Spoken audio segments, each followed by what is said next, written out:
ಮರಣವಾರದಂದರಿ ಮರಣವಾರದಂದರಿ ವಿಧ ವಿಧದವರ ಗಣಪತಿಯೇ ವಿಧ ವಿಧದವರ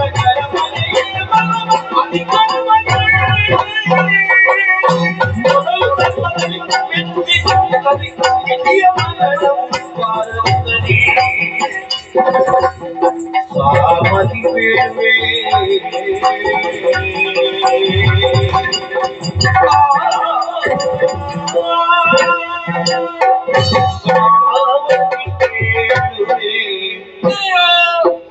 ಇವರುಗಳ ಮಾತುಗಳನ್ನು ಕೇಳುವಾಗ ನನಗೂ ಸಮರೋತ್ಸಾಹ ಹೆಚ್ಚುತ್ತಾ ಉಂಟು.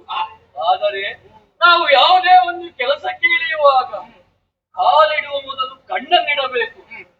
ಆದ್ದರಿಂದ ನಾನು ಹೇಳುವುದಿಷ್ಟೇ, ನಾವು ಸ್ವರ್ಗವನ್ನು ದಾಳಿ ಮಾಡುತ್ತೇವೆ, ಸ್ವರ್ಗದ ಪೀಠವನ್ನು ನಮ್ಮದಾಗಿಸಿಕೊಳ್ಳುತ್ತೇವೆ. ಆದರೆ ಸೋತಂತ ಸುಲಭ ಸುಮ್ಮನಿರುವುದಿಲ್ಲ. ಹೋಗಿ ಹರಿಯಲ್ಲಿ ದುರನಿದ್ದಾನೆ.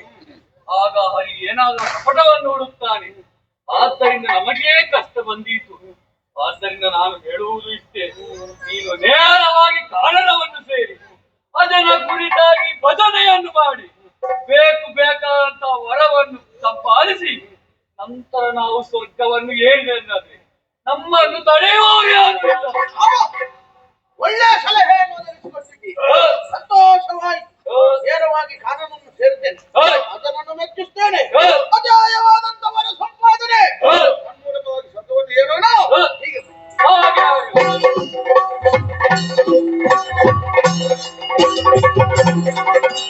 ಕಮಲವನ್ನು ಕೊಡುವೆನು ಆರಿದ ಕಮಲೀಯ ಫಲವೊಂದನು ಆರಿದ ಕಮಲೀಯ ಫಲವೊಂದನು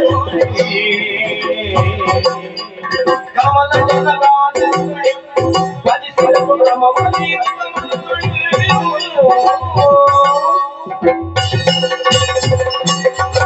ಅಮರಾವತಿಯನ್ನು ಪ್ರವೇಶ ಮಾಡಿದ್ದೇನೆ. ಬ್ರಹ್ಮನ ತಪಸ್ಸಿಗೆ ಯೋಗ್ಯವಾದ ಸ್ಥಳ ಇದು ಎನ್ನುವುದರಲ್ಲಿ ಯಾವ ಸಂದೇಹವಿಲ್ಲ. ಆದ್ದರಿಂದ ಇಲ್ಲಿಯೇ ತಪಸ್ಸಿಗೆ ತೊಡಗುತ್ತೇನೆ.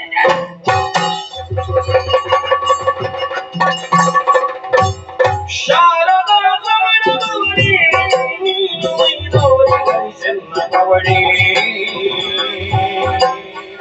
ತೋರುದಯ ಶರಣ ಕುದಾರಿಯ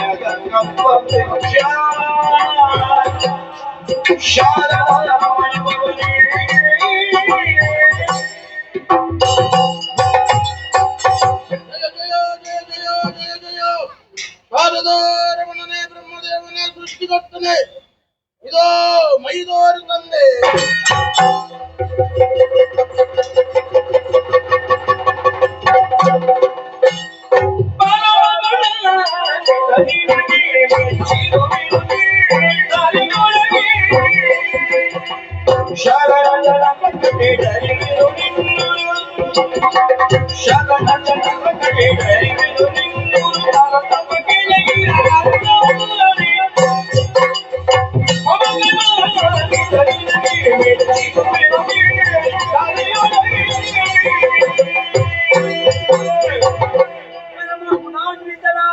ಅರುಣಾಸುರನೇ, ನಿನ್ನ ಭಕ್ತಿಗೆ ಒಲಿದು ಈ ಧರೆಯೊಳಗೆ ಪ್ರತ್ಯಕ್ಷನಾಗಿದ್ದೇನೆ.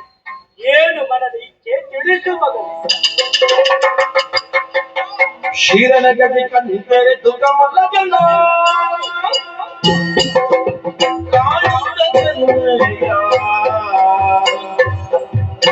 ಕರಮುಖಿದು ಪದಕ್ಕೆ ತಗಿದನು ಪೂಜನ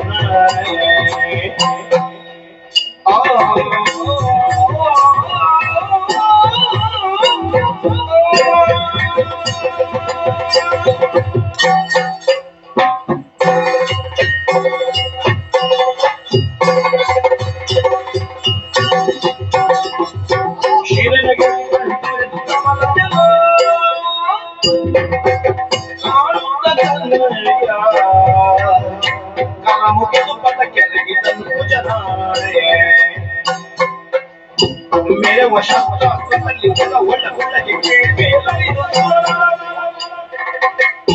मेरे वशा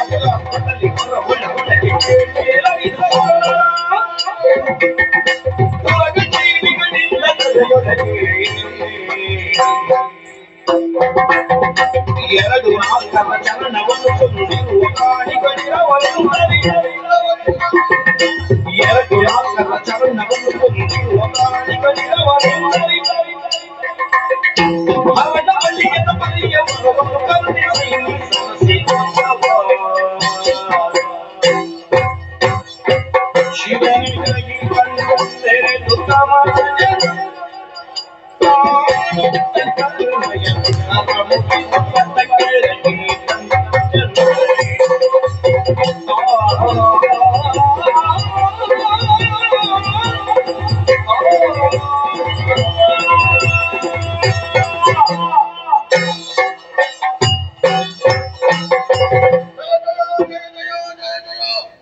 ಧರ್ಮದೇವರೇ, ನನ್ನ ಮೊರೆಯನ್ನ ಆಲಿಸಿ ಸತ್ಯಲೋಕವನ್ನು ಹಿಡಿದು ಕೆಳಗಿಳಿದು ಬಂದೆಯ ತಂದೆ. ಹೌದು. ಸಂತೋಷವಾಯಿತು. ನಿನ್ನನ್ನು ಪ್ರತ್ಯಕ್ಷೀಕರಿಸುವುದಕ್ಕೆ ಬಲವಾದಂತ ಕಾರಣ ಉಂಟು. ಏನದು? ಜೀವನದಲ್ಲಿ ಸಾಧನೆಯನ್ನು ಮಾಡಬೇಕು ಎನ್ನುವಂತ ಅತೀವವಾದ ಆಶೆಯನ್ನು ನಾನು ಹೊಂದಿದೆ. ಹಾ. ಆದ್ದರಿಂದ ಮರಣವೇ ಬಾರದ ಹಾಗೆ ಭಗವಂತನ ಅನುಗ್ರಹಿಸು. ಮರಣವೇ ಬಾರದ ಹಾಗೆ ಅದು ಹೇಗೆ ಕೊಡುವುದಕ್ಕಾಗ್ತದೆ? ಕಲ್ಪಾಂತ್ಯದಲ್ಲಿ ನಮಗೂ ಲಯವಿದೆ, ಹಾಗಾಗಿ ನಿನಗೆ ಕೊಡುವುದಕ್ಕಾಗುವುದಿಲ್ಲ. ಓ, ಹುಟ್ಟಿದಂತ ಜೀವಿ ಸಾಯಲೇಬೇಕು. ಹೌದು. ಅದೊಂದು ಹೀಗೆ ಹೊರಕೆಳೆ ತ್ರಿಮೂರ್ತಿಗಳಿಂದ, ಹಾ. ಅಸ್ತ್ರಾಸ್ತ್ರಗಳಿಂದ, ಉರಗರಿಂದ, ನರರಿಂದ, ದಾನವರಿಂದ, ಹಾ. ಹೊರಗೆ ಒಳಗೆ, ಮೇಲೆ ಕೆಳಗೆ ಹಾ. ಮಾತ್ರ ಅಲ್ಲ, ಎರಡು ಕಾಲಿನ ಪ್ರಾಣಿ, ಹಾ. ನಾಲ್ಕು ಕಾಲಿನ ಪ್ರಾಣಿಗಳಿಂದ, ಹಾ. ಉರಗಾದಿಗಳಿಂದ ಮರಣವೇ ಬಾರದ ಹಾಗೆ ವರವನ್ನ ಅನುಗ್ರಹಿಸು. ತಥಾಸ್ತು. ಸಂತೋಷ ಆಯ್ತು.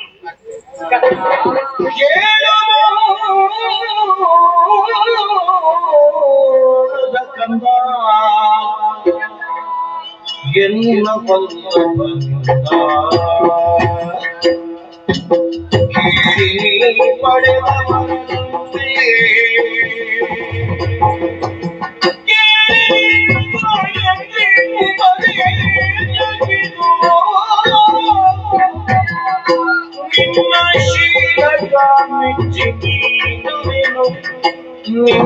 ಶೀಲತಾ ಮೆಚ್ಚಿದೇನು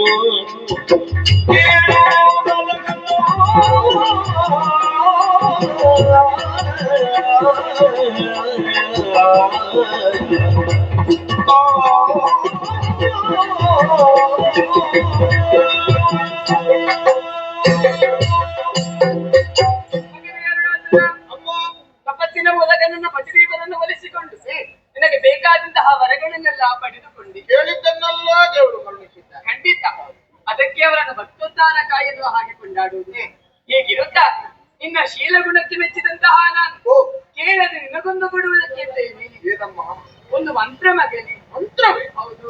ಉಪಯೋಗ ಏನು?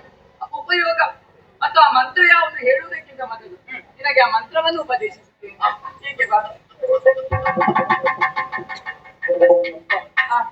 ಹೇಳಿದ ತಕ್ಷಣ ಆ, ಇದೆಲ್ಲ ಹೊಸ ಗುರು. ಇದು ಆ ಮಂತ್ರಕ್ಕಿರುವಂತಹ ಶಕ್ತಿ ಮಗನೇ. ನಾ ಉಪದೇಶಿಸಿದ್ದು ಅಂತಿಂತಹ ಮಂತ್ರವಲ್ಲ, ವರಶ್ರೇಷ್ಠ ಗಾಯತ್ರಿ ಮಂತ್ರ. ಓ, ಇದರ ಅಧಿದೇವತೆ ಗಾಯತ್ರಿ ದೇವತೆಯಾಗಿದ್ದಾಳೆ. ಗಾಯಂತಂ ತ್ರಾಯತೆ ಇತಿ ಗಾಯತ್ರಿಗೆ. ಮಗನೇ, ಈ ಮಂತ್ರವನ್ನು ನೀನು ತ್ರಿಕಾಲದಲ್ಲಿ ಪಠಿಸಿದೆ ಅಂತಾದ್ರೆ ನಿನ್ನ ಆತ್ಮ ವರ್ಚಸ್ಸು, ದೇಹ ವರ್ಚಸ್ಸು ವೃತ್ತಿಯಾಗಿದ್ದರೆ ಇರುತ್ತದೆ. ಮಾತ್ರವಲ್ಲ, ಮರಣದ ಭೀತಿಯಿಂದ ನೀ ವಿಮುಕ್ತನಾಗುತ್ತೀಯ. ಅಮ್ಮ, ಮಗನೇ, ಕೆಲವೊಮ್ಮೆ ರಾಜಕೀಯ ಒತ್ತಡದಲ್ಲಿ ಒಂದು ಸಲ ಬಿಟ್ಟರೆ ತೊಂದರೆ ಇಲ್ಲ. ಅಯ್ಯೋ, ಅದಾಗಲಿಕ್ಕಿಲ್ಲ ಮಗನೇ. ನೀನು ತ್ರಿಕಾಲದಲ್ಲಿ ಪಠಿಸಲೇಬೇಕು. 3 ಹೊತ್ತು. ಹೌದು. ಅದರಲ್ಲಿ ಒಂದು ಕಾಲದಲ್ಲಿ ಆದ್ರೂ ನೀ ಗುಂಜಿಸಿದೆ ಅಂತಾದ್ರೆ, ಮಂತ್ರವನ್ನು ಹೇಳುವುದಕ್ಕೆ ಮರೆತೇ ಅಂತಾದ್ರೆ, ಆ ಮಂತ್ರವೇ ನಿನ್ನ ಪಾಲಿಗೆ ಮರಣವಾಗಿ ಬಂದಿದ್ದು ಎಂದರ ನಿನಗೆ ಶುಭವಾಗಲಿ.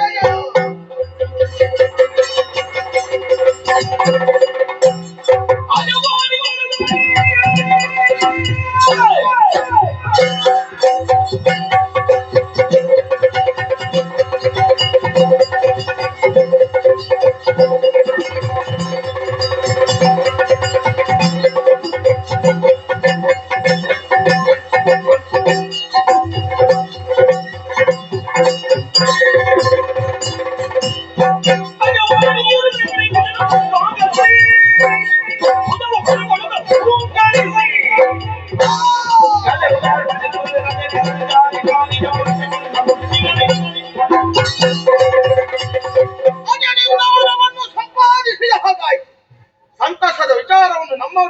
ಸಾಗಿಸಬೇಕು.